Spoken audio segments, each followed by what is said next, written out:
The big stories tonight.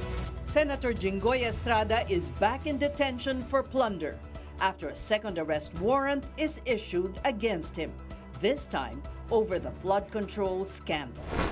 At the Senate, the head and members of the majority bloc accompany Estrada to his surrender, leaving the plenary session scheduled today hanging. Happy birthday, VP Sara. And sarcasm coming out of Malacanang as it greets its estranged vice president a happy birthday.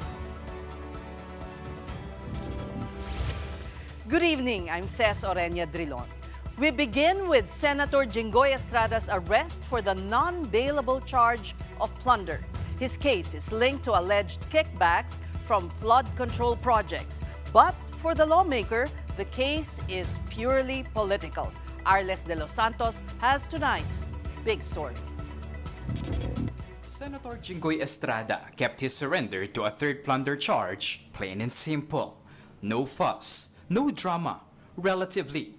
Just a short press conference to clarify his intentions and explain his surrender. I stand my ground because what is at stake here goes far beyond my personal circumstances. What is at stake here is the independence of the Senate. And it was this allegation by Estrada on why he was being arrested that was quite telling. Estrada claimed he rejected offers to leave the independent Senate majority bloc in exchange for the junking of his flood control cases. Ngayon ko lang po isa sa publiko ito. Maraming beses po ako inalok na talikuran ang independent majority bloc kapalit ang pagbabasura sa aking kaso. Ngunit, hindi ko po ito tinanggap. Mas nanaig ang paninindigan ko na ako'y manatili sa hanay ng mga kasamahan ko sa independent majority bloc. The senator did not provide evidence to support his accusation, nor did he name the people who allegedly made the offer. But Estrada went on with this message: the Senate must remain free from outside influence. This institution must never become vulnerable to external pressure. It must remain free from political coercion, free from undue influence, and free from any scheme designed to weaken its constitutional role as a co-equal and independent branch of government. Ngayon kung tatanungin niyo kung sino sila, abangan ninyo ang susunod na kabanata. As such, the senator said he was prepared to accept the consequences of his decisions and principles, adding he will not be swayed by political pressure. If this is the price I must pay for the decisions I have made and the principles I have chosen to uphold, then I am prepared to face the consequences, however difficult they may be, especially for my family. I will meet these charges head-on, defend my honor through due process, and place my faith in the truth. Estrada likewise maintained that the Senate Legislative Budget Research and Monitoring Office had stated that there were no records that he made insertions in the 2025 national budget. Kalokohan ang lahat na ito. So how can the Office of the Ombudsman file a plunder case against me when I am not even alleged to be part of or the mastermind of the supposed scheme? Wala po akong kinalaman dyan. As he faces fresh charges before the Sandigan Bayan, Estrada said he has instructed his office to put his salary on hold. He also did not seek the Senate's protective custody, a relief the upper chamber earlier provided to Senator Bato de la Rosa. On the sidelines, Estrada's supporters, majority bloc colleagues, Senate President Alan Peter Cayetano, and Senators Amy Marcos and Rodante Marcoleta. They also accompanied Estrada to Camp Crame. Malacanang, for its part, praised Estrada for voluntarily surrendering. No, magandang ginawa ni Senator Jinggoy na siya ay voluntaryong sumuko, hindi niya na pinahirapan ng mga law enforcers, hindi tulad na nangyayari ngayon kay Senator Bato. Palace Press Officer Claire Castro, however, dismissed Estrada's allegation that politics was behind his arrest. Ang pangalan po niya ay nababanggit hindi lamang sa pag-iimbestiga sa Senado, kundi pati sa House of Representatives. At sila din po ay pinatawag sa ICI. At ang pangalan din po ni Senator Jinggoy ay nabanggit po sa partial or report, no? Partial report ni Senator Lacson. Kaya hindi po masasabi na ito ay may patungkol sa pag-form ng majority na binubuo ng 13. Before the issuance of his arrest warrant, Estrada's camp appealed early Monday to the Sandigan Bayan to give him opportunity to fully exercise his legal remedies before taking any action in the plunder case filed against him. His legal team filed an urgent omnibus motion at Cotalam asking the court to quash the information, dismiss the case with prejudice, or suspend the proceedings and remand the case for reinvestigation or completion of preliminary investigation. His lawyers also filed pleadings before the Sandigan Bayan, seeking the deferment of the issuance of any arrest warrant simultaneous with his posting of bail on graft charges last Friday. It is not clear if and when the Sandigan Bayan will decide on these petitions. Also ordered arrested by the anti-graft court on Monday are former public works official that include ex-secretary Manny Bonoan. Kapatid Arles de los Santos, we are One News. Senator Jinggoy Estrada is now at the new Quezon City Jail, where he will be detained as his plunder case is heard by the Sandigan Bayan. But before that, Estrada went to the CIDG headquarters at Camp Crame to, quote, voluntary surrender himself. To give us details on what went on there is mobile journalist Jazz Paredes. Jazz, ano ba ang update at anong nangyari nung siya ay binubuk dyan?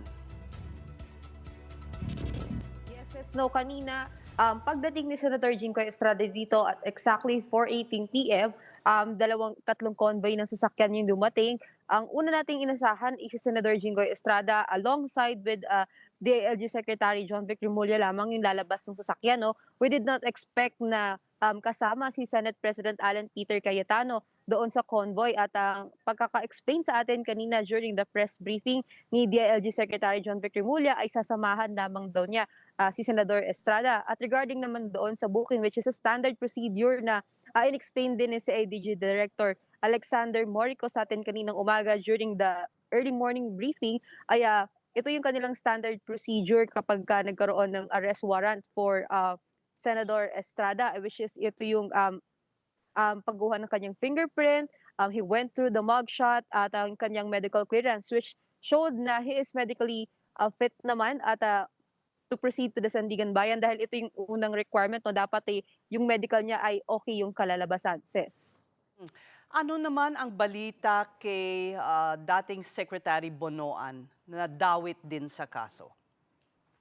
Yes, no. At kanina bago pa dumating si Senator Jinggoy Estrada dito sa CIDG office sa Campo Crame, ang nauna nating impormasyon ay nauna siyang nag-surrender dito sa CIDG office, although we failed to see his actual arrival. Pero kinonfirm din naman yan ni Remulla kanina na nauna na nga siyang pumunta dito sa CIDG office. However, unlike Senator Estrada na naka-forward sa Sandigan Bayan after clearing the booking process, itong si Bonoan ay nangailangan ng immediate health response dahil dinala siya dito sa PNP General Hospital dahil tumaas, nag-spike yung kanyang blood pressure. So ang pagkakaalam natin ay nag-spike to 192/100. So imminent na daw ito for stroke. So hindi siya fit na humarap daw sa Sandigan Bayan. Kaya dinala muna siya sa ospital for immediate na response sa kanyang health. At oras daw na mag-stabilize yung kanyang health at mag-fit na siya na humarap sa Sandigan Bayan ay tsaka lamang siya dadalhin sa Sandigan Bayan, sis. Pero linawin mo, Jazz, nagawa ba ang booking procedure kay Secretary Bonoan? Yes, no. Ang pagkakaalam natin ay nagawa naman itong booking procedure dahil nga alongside yan with the medical certification. Although hindi nga lamang siya nakapag-proceed sa Sandigan Bayan after discovering nga yung kanyang problem sa health niya, sis. Saan siya na ospital, Jazz? Dito lamang din yan sa Campo Crame sa PNP General Hospital. Dito lamang din siya dinala, sis. At siya, binabantayan naman ng maigi ang dating DPWH Secretary. Yes, sis. Yan din yung kinlaro ni Remulla kanina during the press briefing, no, na mataas or very well secured naman yung kanyang confinement unit or saan man siya naka-stay ngayon na ospital. So, binabantayan daw yan maigi at sinusiguro nila na dadaan pa rin sa tamang proseso even though nga yung kanyang health ay hindi maganda sa ngayon, sis. Jazz, si Senador Jinggoy ay kasalukuyang nasa New Quezon City Jail na. Ipaliwanag mo sa amin kung ano ba ang kondisyon ng mga selda doon. Yes, no, ito kasing New Quezon City Jail ay bago to, no? At andito rin nakadetain si Senador Bong Revilla. At bago pa yung ating mga press briefing kanina, nakapanayam natin si DILG Secretary John Vic Remulla regarding dito nga sa possible detainment. Ito yung hindi pa lumalabas yung kanyang plunder charges, no? Na kung madedetain nga dito si Senator Jinggoy Estrada, ano nga ba yung kanyang conditions na aasahan? Siyempre, ang tanong ng taong bayan is, will there be VIP treatment? At sabi naman ni Remulla, it's not necessarily VIP treatment, pero ang inaasahan daw is yung usual daw na meron sa isang confinement unit doon sa Quezon City Jail. Ang sabi niya is standard daw na merong kama, TV, and if I'm not mistaken, meron din daw aircon, which is parehas lamang daw doon sa kung saan man nakadetain ngayon si Senador Bong Revilla nga, sis. Panghuli na lang, Jazz, nagkaroon ng nabasag ba ang pintuan dyan sa CIDG sa tindi ng pagtutulak ng mga nakamasid dyan? Ano ba nangyari? Yes, no. So kanina, pagdating ni Senador Jinggoy Estrada, dahil nga what happened kasi ay ang anakala natin dito siya dadalhin sa CIDG office NCR, which is on the other side nung CIDG headquarters. So tumakbo tayo over there at alongside with the other personnel and media. At dahil na rin sa height of everything that was happening, nagkatulakan, trying na makakuha ng video ng pagpasok nga ni Senador Jinggoy Estrada. Hindi natin nanasahan, nagkatulakan. And sa puwersa din ng mga tao na nais makalapit sa senador, ay yun nga, naitulak yung salamin ng entrance ng CIDG office to the point na nabasag ito. So ang sabi sa atin, kinailangan nating mag-back dahil nga delikado yung shards ng glass dahil talagang basag siya, sis.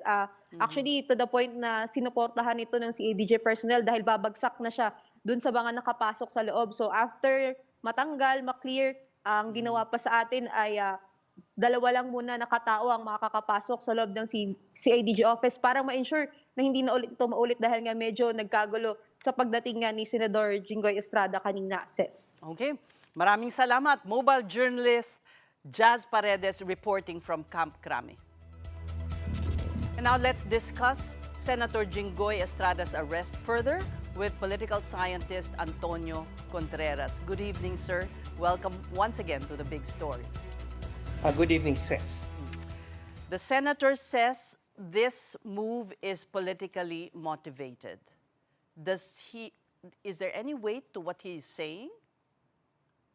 Well, I don't know because basically, remember, he's being charged a particular crime even before he became a part of the majority. And his name was mentioned not by politicians but by witnesses in hearings, in the Senate hearing and the Congress, and his name even cropped up in the report of the Blue Ribbon Committee chaired by Senator Lacson.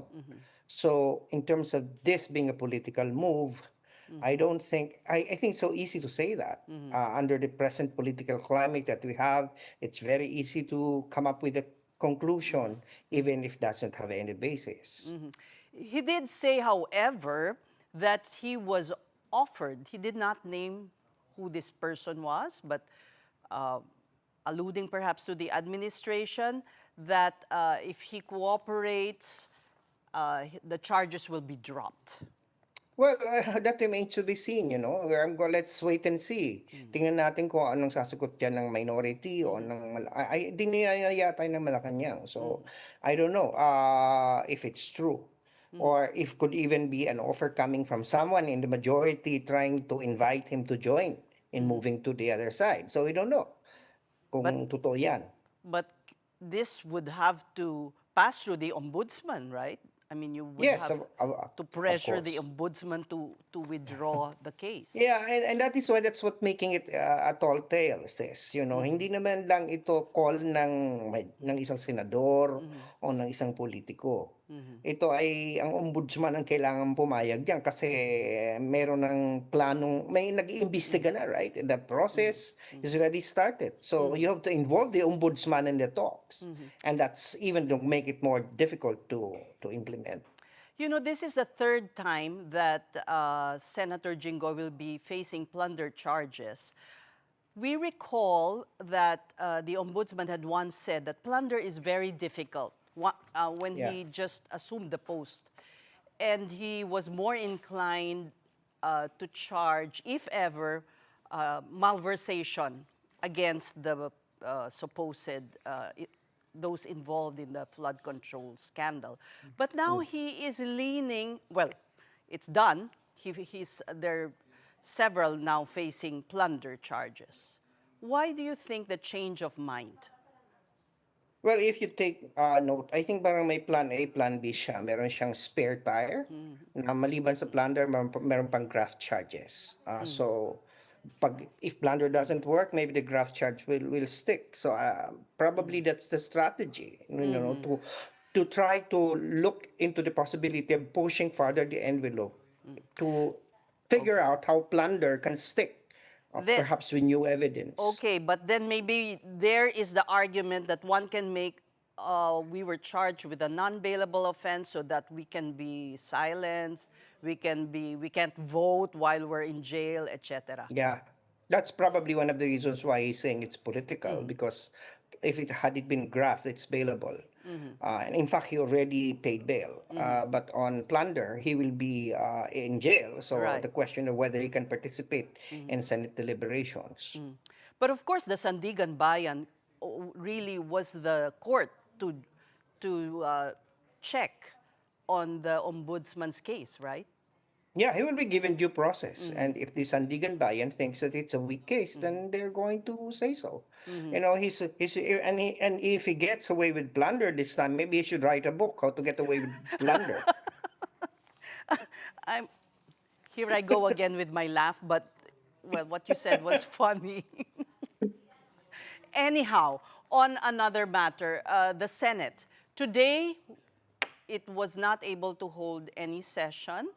And supposedly, we will check with our reporter who's there, but the air conditioning was shut and the internet was also turned off. Yeah, that's what Rafi Tulfo said. Pinatayan daw sila ng internet at ng aircon. And if that happened, if that's true, that's so petty, so childish. So I don't want to say this because it's not yet confirmed. Kung totoo yan, parang it gives you memory of what happened when Lord Velasco was about to take over the speakership from Alan, and then Alan padlocked the house. So parang ganun na strategy eh. And the act of the majority of not appearing today is simply like first time in the history of the Senate. Wala na yatang ibababa sa isang Senado. That was my next question, actually. Is there any redemption? Can the Senate redeem itself? Oh my God, parang sasabi ko sa sarili ko, I thought you already seen the worst. I think they keep on surprising us. But now the impeachment, the upcoming impeachment of Vice President Sara Duterte, now that there are two senators who are no longer part of the majority. I mean, one is at large and another in jail, and more to be arrested, supposedly, if we are to believe the pronouncements of the ombudsman. How will the trial proceed now? Well, the Senate will still be run by Alan Peter Cayetano because you need 13 votes to oust him. So he will be the president, but because of the 11-11 split, then the majority will always need at least two from the minority to make something. So if there is a motion to dismiss, for example, this motion by Sara Duterte to dismiss the case, she would need a majority for that. And the majority would not be able to do that alone. So that's going to be there's going to be difficult to run now the Senate either both as a legislative chamber and as an impeachment court. Mahirapan talaga. Kaya nga this will probably pressure some senators to move towards the other side to break the deadlock. Who do you see as moving? Well, your guess is as good as mine. I think that Chis Escudero would probably be one of it. One of the Villars would probably, or Lauren Legarda. We don't know. There are speculation that those who are, there are offers being made to those who may move to the minority. Well, it's What do you politics. make of that? Well, this is politics, and I think it's something that would probably also save the Senate from being in a constant deadlock. If for me, if it is going to be a justifiable cause, which is basically to make sure that the Senate will function as with a working majority, then so be it. If that's going to be the deal breaker. Such as delaying cases or dropping Well, cases? kasi kapag kunyari 11-11 says, pag hindi sila makakapag-session pag walang 13. And that's also true for the impeachment. Pag wala rin yung majority, walang 13, hindi makukunli ng impeachment court. So this is going to be a very difficult issue. Of course, we can always go to the Supreme Court to file a mandamus ordering for the court to order the Senate to do its constitutional duty, but that's going to be like, it's going to be a constitutional issue. So, mamaselan eh. Kaya nga dito, the larger cause will be to make sure that we have a functioning Senate. And if that will take some people moving to one side, and so that at least we can have a working majority, then so be it. We still can't call this condition a constitutional crisis. Can you already say Well, that? I can already smell that it's going to be a constitutional crisis if the Senate could not form a majority. There's always be a deadlock. Because you need a majority for it to be in session. You need 13 to be in session. Kung yung minority lang na andun, walang majority, wala pa ring session. Kung yung majority andun, walang minority. I think I think the minority will be there. I think tingin ko, mas sila yung naandun. Ang mahirap pag yung majority ang mawala. So, walang session. That picture of an half-empty session hall said a lot. Oh, yeah. Yeah, it's an indictment of like I said, how low the Senate has become. Well, we thank you for your insights. That was political scientist Professor Thank you. Antonio Contreras. Thank you, sir.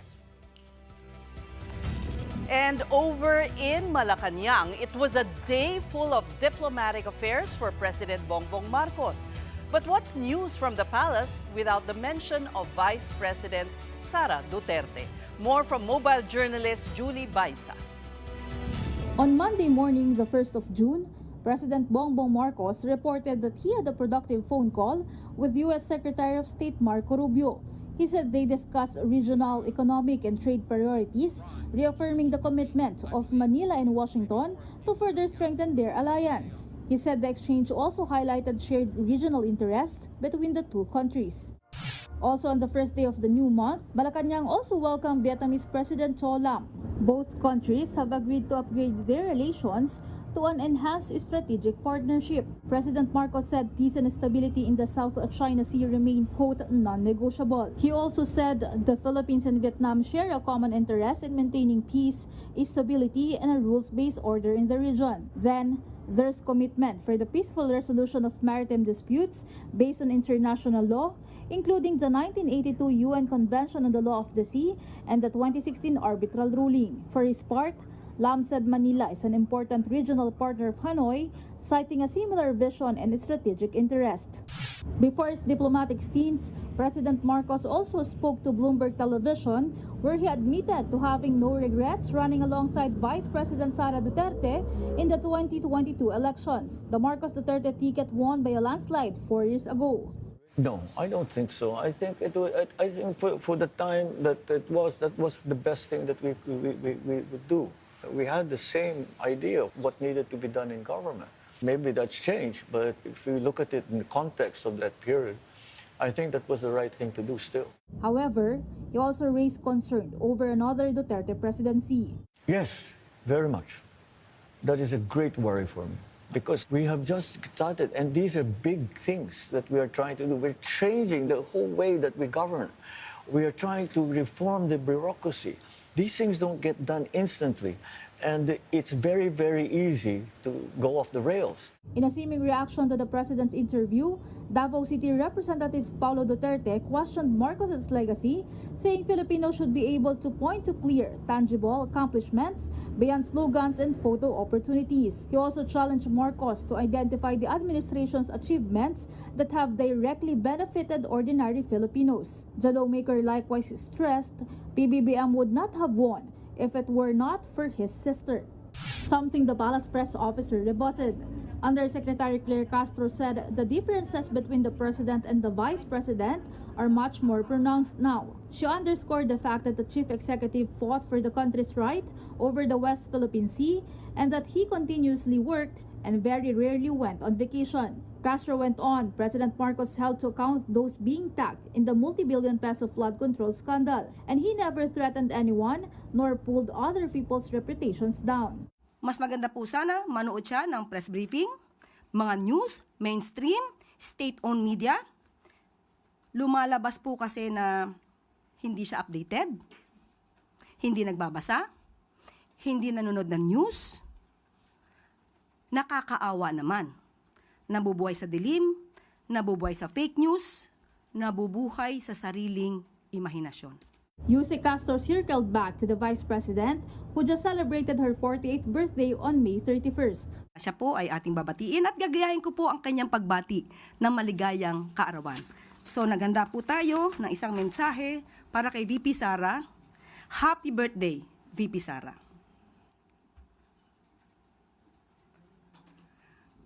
A closer look at the DIY birthday card, an offshoot to the VP's earlier greeting to her alleged bagman, Ramil Madriaga, reeks of sarcasm.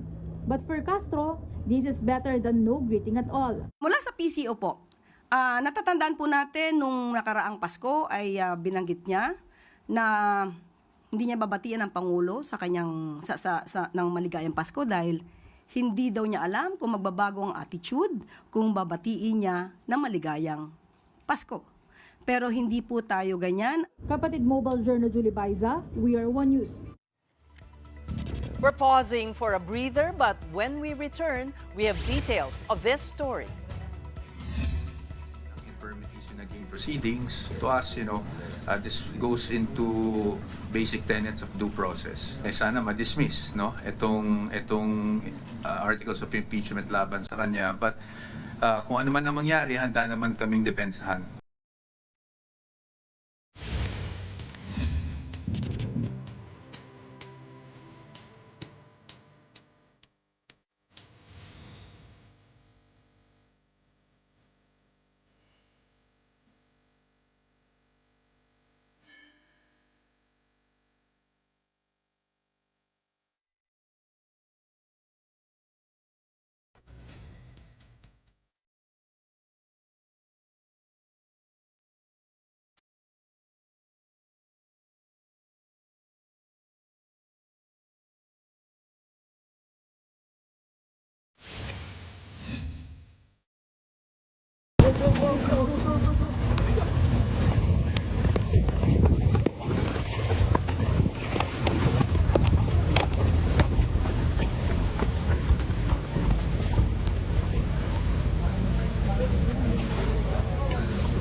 The glass door at the CIDG shattered as Senator Jinggoy Estrada turned himself in. He will be detained at the new Quezon City Jail in Payatas as the Sandigan Bayan hears his cases. And we have more big stories. This first day of June, Vice President Sara Duterte has formally responded to the articles of impeachment filed against her. Her legal counsel, Attorney Michael Poa, submitted the VP's answer to the Senate this afternoon. Poa said the defense raised what it described as constitutional and procedural defects in the impeachment complaint and argued that the allegations do not amount to impeachable offenses. Duterte's defense team also challenged the evidence gathering by the House Justice Committee. Meron ng infirmities yung naging proceedings. That's why we feel that it warrants dismissal. Also, we have raised our objections on the alleged pieces of evidence against the Vice President. By the way that sinasabi nga natin, and we have to reiterate, yung mga pieces of evidence na yan na hindi naman naka-attach sa original complaints. And itong mga pieces of evidence na to ay nakalap lang noong ongoing yung proceedings ng Committee on Justice and after we have filed answers. So to us, this goes into basic tenets of due process. Sana ma-dismiss itong articles of impeachment laban sa kanya, but kung ano man ang mangyari, handa naman kaming depensahan. Duterte's legal team is comprised of 6 lawyers including Poa, Mark Vinluan, as well as lawyers from the Fortune, Narvasa, and Salazar law firm. The Duterte impeachment trial opens on July 6. Duterte is facing a string of allegations, including misuse of confidential funds. And circling back to our top story, the surrender of Senator Jinggoy Estrada. That incident has affected the resumption of plenary session today. And telling us why is mobile journalist Merimon Reyes. Merimon, ano ba talaga ang nangyari ngayong araw na to dyan sa Senado? Tess, good evening. Kaninang around noon, ang inaabangan talaga natin during those the window hours of 12 to 2 p.m. is supposedly the camp of Vice President Sara Duterte, who will be filing their answers on the articles of impeachment against the Vice President. Pero during those wee hours, we also heard from the SILG Remulla na kino-confirm na may arrest warrant na for Senator Jinggoy Estrada. Later on, yung company office naman ni Senator Estrada nag-confirm na magkakaroon ng briefing, na press con around 3:30 in the afternoon. Nandun tayo nung time na yon, and later on, after his brief statement, nag-surrender na siya. Sumama na siya kay SILG Remulla. Kasama niya sa convoy papuntang Camp Crame is Senate President Alan Peter Cayetano, pero nasa press con mismo ang nakasama niya sila Senator Dante Marcoleta, Aimee Marcos, Camille Villar, and SP Cayetano. Yun nga lang, ang supposed session today that was scheduled at 5 o'clock in the afternoon, it did happen. What happened? 5 o'clock p.m., facing the rostrum, right side, lahat ng upuan ng minority senators may nakaupo. Left side, majority senators, never to be seen until this point of time. Ang nangyari sa loob ng mga sumunod na oras, ang unang sinabi ni Senator Mig Zubiri, maaga-aga pa naman daw, kaya maghihintay pa sila at maaari namang hintayin nila kung babalik sa session hall itong mga senador, kung papasok yung majority senators, especially ang presiding officer ng sesyon na si SP Cayetano o kaya naman si Senate President Pro Tempore Loren Legarda. Yun nga lang, again, hindi ito nangyari hanggang sa kanina nagkaroon na ng confirmation from the office of SP Cayetano na hindi na mangyayari o magpapatuloy ang sesyon sa araw na ito. Sabi ni Senator Migs, kung makikita raw yung post ni SP Cayetano, parang sign of protest daw yun on their part. May paghahamon kasi yung post ni SP Cayetano sa minority bloc na ito nga naapektuhan nga yung isa sa mga colleagues nila sa mga nangyari at hinahamon niya ngayon ang minority bloc, ang institusyon, yung sa pagpapahawak ng integridad nito. Ang sabi naman ni Senator Mig Zubiri, on their end naman, ang gusto lang nila ay magtrabaho. Bakit naman daw naka-hostage ang trabaho ng Senado? It never happened daw sa 14 years ni Senator Mig Zubiri sa Senado. Ngayon lang daw nangyari na hindi sumipot ang presiding officer. Kaya naman naglabas na rin sila ng kanilang joint statement and i-elaborate natin ito mamaya. But for now, let's listen in to a part of Senator Mig Zubiri's statement on this matter. Nagsabi na magka-cancel sila. So, we're just waiting. We're ready to work. Alam mo, daming trabaho. How long na maghihintay ang minority? As long as it takes, we'll wait. Trabaho naman to eh. Ngayon, Mary Mon, is it true that the electricity or the air conditioning was shut off and as well as the internet? Actually, yan yung naging sumbong ng ilang minority senators, particularly si Senator Raffy Tulfo. And tayo mismo nung nasa session hall tayo, usually kasi maingay may parang white noise na binibigay yung mga aircon sa paligid ng session hall. And dumating sa point na tumahimik siya. And napansin din ng mga staff na nakausap natin na, pinatay yung aircon.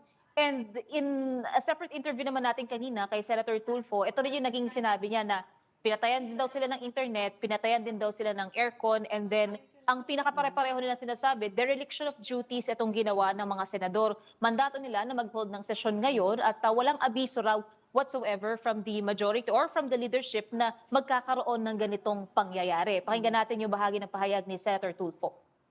Hindi namin alam na hindi sila sisipot ngayong araw na to. All we know ay sasama lang nila si Jinggoy bilang sympathy, whatever, and then babalik din sila come 5 o'clock. Pinatayan kami ng aircon, pinatayan kami ng internet, pati yung CR, aircon sa CR, pinatay na rin. You see? Gusto namin magtrabaho. Kami ay niluklok sa aming pwesto sa Senado para magtrabaho, para dito gawin lahat ng trabaho namin. Kaso, yung majority, mukhang meron natin sila ibang agenda. Okay, Marymon, parang first time yan sa history ng Senado. Oo, Ses, ito yung sabi ni Sen Migs sa kanya, sa experience niya, 14 years na sa serbisyo o sa pagiging senador. First time itong nangyari. Kaya nga, lahat sila ang sinasabi nila from the minority bloc. Dereliction of duty, nung una pa, parang very positive pa sila na, okay, maghihintay pa, maaga pa naman daw. That was around nearly 6 o'clock in the evening. Pero nung netong lumagpas na ng alas 6, ang sinasabi pa, nakakahiya, sinasabi ng minority senators, may mga guests sa loob ng session hall, may mga atleta, may iba pang mga bisita na gusto sana nilang i-recognize na parte talaga ng agenda for this night, pero hindi ito nangyari. At ang sinasabi pa ni Senator Tulfo, nakakahiya raw yung nangyayaring ito. Even Senator J.V. Ejercito, sinabi niya rin, dereliction of duty ito, rule of law, mandato raw nila na mag-hold nga ng session, gawin nila yung trabaho nila. Lalo pa ngayong kasagsagan na marami raw katanungan ang mga tao na nakatutok daw sa nangyayari sa Senado. Ses. All right, thank you. That was mobile journalist Marymon Reyes reporting to us live from the Senate. In other news, Gawad Kalinga founder Tony Meloto has been arrested after 2 of his former scholars accused him of sexual abuse. Police served the warrant last week at the GK Enchanted Farm in Angat, where the 76-year-old Meloto resides. The warrant was issued by a Bulacan court which did not recommend bail. Meloto is facing 2 counts of qualified trafficking in persons stemming from complaints filed by his 2 male former scholars. The victims were supposedly minors at the time of the alleged abuse. Meloto is accused of abusing his authority under a GK scholarship program between 2016 and 2017, including during their stay at the farm and on overseas trips. Meloto denied the allegations, calling these false and malicious. But in September of last year, the Justice Department found prima facie evidence and recommended the filing of trafficking charges. Between July and October last year, I chased this story on Tony Meloto. I was able to sit down with him, his supporters, even his accusers. Here's part of that documentary that first aired in October 2025. I'm faithful to my wife for the last 46 years. I never made love to another woman or to a man. I witnessed is what we call dry humping. You would encourage the boys who would jump on each other and mimic having sex. And at some point, they would grab one of them, they would remove the pants in front of Meloto and put gel on his genitals and laugh about it. Kasi I have nothing to hide. Sabi ko, wala pa akong lalaking nahalikan. I've never had any oral sex. I never had any anal sex, whatever it is.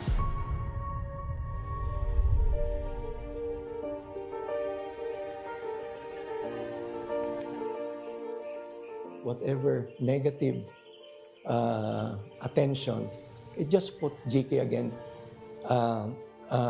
in the public consciousness. But there's such a long history of positive energy and heroism that everyone experienced. I'm back in the community. This is my family. People who accused me, I have no anger for them because they were just victims of their own poverty.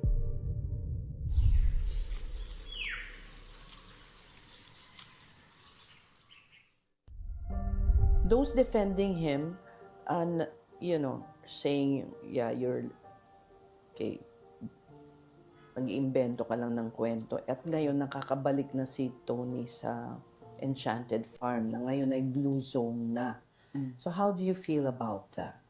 It's nakakalungkot lang, sobrang nakakalungkot, Ma'am Sis. Kasi until now, yung ginagamit pa rin ni TM yung innocence ng tao. Well, to the case specifically, para i-defend yung sarili niya against us. And ang worst pa doon, mga classmates ko and teachers ko, yung ginagamit niya, yung mga witnesses niya. Ba't ngayon lang? Ba't ngayon lang kayo nagharap ng kaso? Ang hirap po kasi, Ma'am Sis, mag-ipon ng lakas to go through all this. For me personally, it took 7 years to contemplate sa sarili ko to prove. So, it's okay. That the decision I'm making is talaga na fair and tama. Tapos when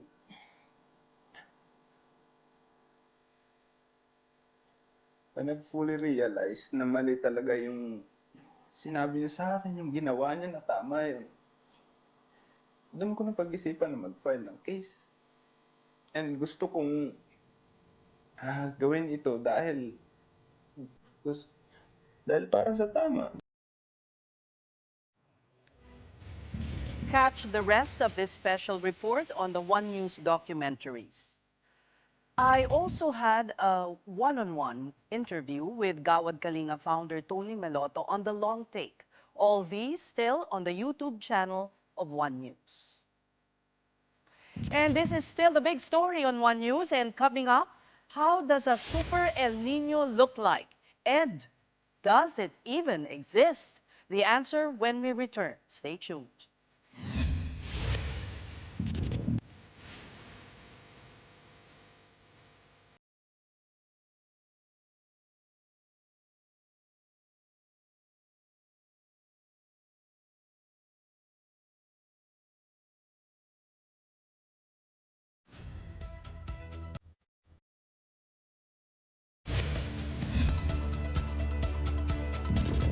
Thanks for staying with us here in The Big Story. It's been raining the whole day after Pag-asa declared the onset of the Habagat season. Let's talk about the weather now with News 5's resident meteorologist, Alvin Pura. Alvin, ano bang nangyayari ngayon sa Typhoon Domeng? Yes, good evening, Ma'am Sis. And Ikaw ang good evening sa ating unang, mga viewers. ikaw buena manong guest ko. Ay, talaga, Ma'am.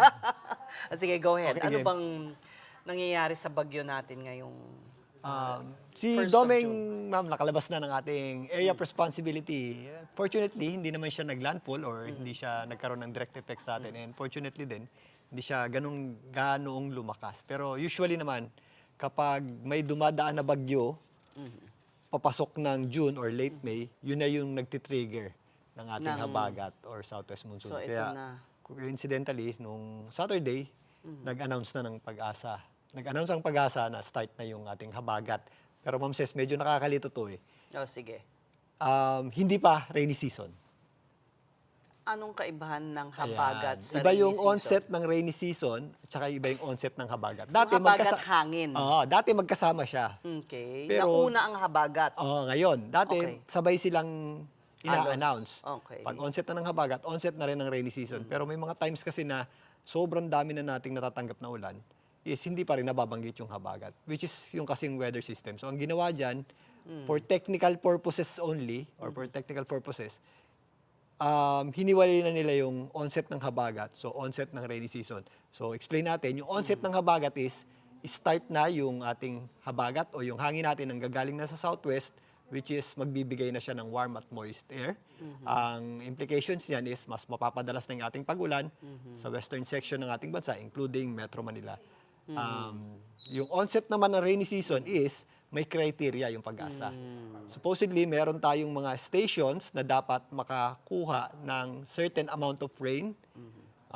If Yung I'm amount ng rainfall. amount of rainfall for 3 consecutive days. Ayan, dapat hindi bababa ng 0.5 millimeters. Hindi ko maalala yung exact numbers natin. Pero dapat tuloy-tuloy yung ating pag-ulan tapos hindi siya bababa ng 0.5. Tapos doon sa mga stations na yun, medyo marami siya eh. Pero dapat mga 7 doon sa stations na yun, masatisfy yung amount ng rainfall na yun. So medyo complicated. Explain natin next time siya. Pero Hindi, pero nagigets ko na. So magkaibang ang sinusukat. Yung isa hangin, yes, yung isa as amount dami of rain ng ulan. na natatanggap natin. So technically, hindi pa onset Rainy yung season. rainy season. Okay, habagat pa lang. Halos same na rin yan. Magkalapit na Oo. rin, siguro. Papunta na Anytime tayo. soon, maaari na mag-announce ang onset ng rainy season. And Medyo yun nga. maaga, no? O tama lang. Nasa average lang tayo, Ma'am Ces. Usually, end of May, may mga earlier ng June tayo ng onset ng habagat. Minsan din naman, mid-June. So, pinaka-late na yan ng mid-June. So, late May to mid-June, dun usually pumapasok yung ating habagat. Ang pinakamahalagang dahilan kung bakit nandito ka tonight, kasi lagi kang umiiling pag pinapakita ko sa'yo na magkakaroon ng Super El Nino. Ipaliwanag mo kung bakit mali as a scientist ang term na Super El Nino para sa'yo. Okay, Ma'am Ces, yung as a meteorologist nga, hindi siya proper scientific term. So, hindi siya ginagamit as a proper term ng mga climatologists and meteorologists. Yung Super El Nino is nagagamit lang siya for Clickbait. Media. Yes, ma'am.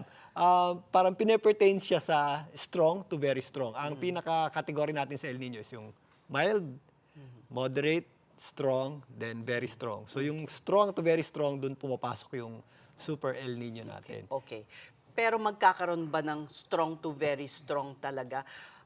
I guess, kaya siguro kinakategorize yun na super para magulantang tayo or, you know, for us Yes, to ma'am. act. For preparedness. Yeah, naman, for oo. preparedness. And So, yun nga, isa pa, ma'am. totoo bang magkakaroon ng strong to very strong? Okay.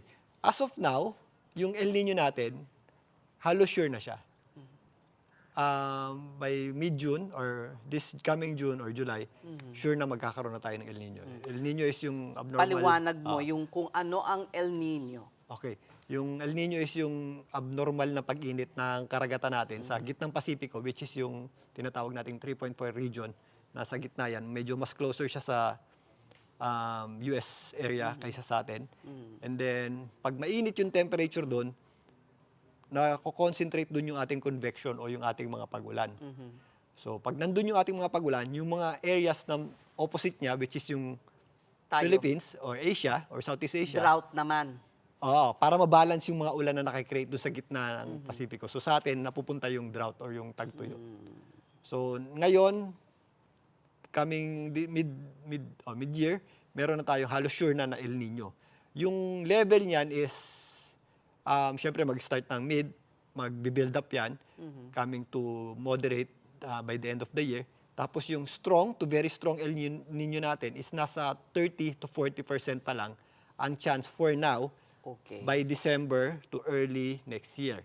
Tapos, it doesn't mean na meron tayong strong to very strong El Nino or yung tinatawag nga nating Super El Nino is magkakaroon na tayo ng impact na severe din or mga sobrang impacts na events. It only means na mas sure yung mga tagtuyot or yung mas drought compared do sa severity severity nung event. Severity nung impacts ng event. Okay. Ito ba will constitute such a very strong impact na kailangan na tinutukoy ni Senador Robin Padilla na force majeure event? For now, unang-una wala pa. Wala pa tayong El Nino. So hindi pa siya magagamit as force majeure event.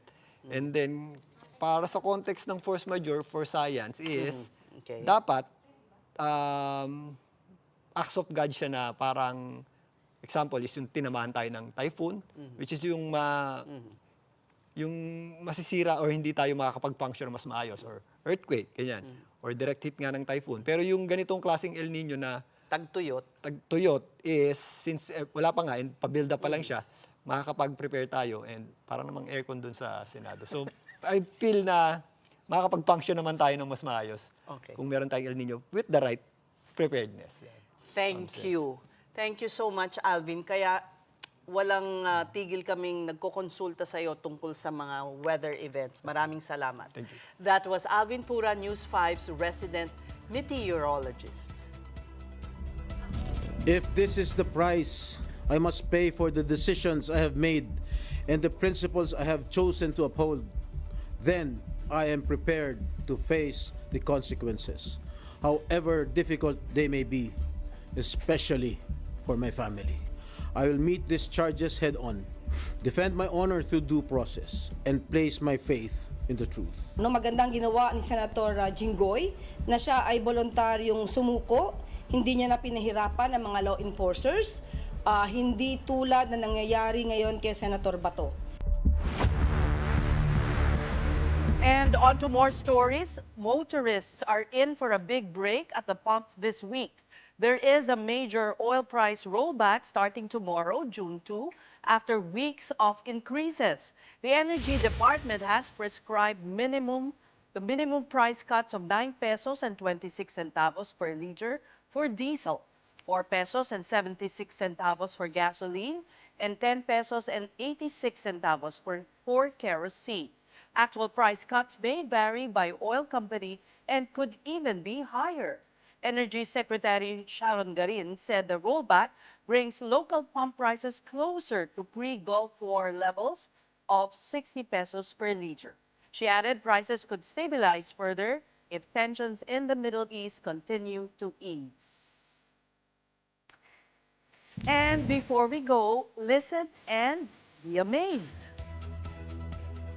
Thank supporters for his VGT journey. He's now set for a new career chapter in London, including a role in the West End production of Jesus Christ Superstar. And those are the big stories this Monday, June 1st. I'm Cesar Orenia Drilon, kapatid. We are One News, your side, all the time. Good night.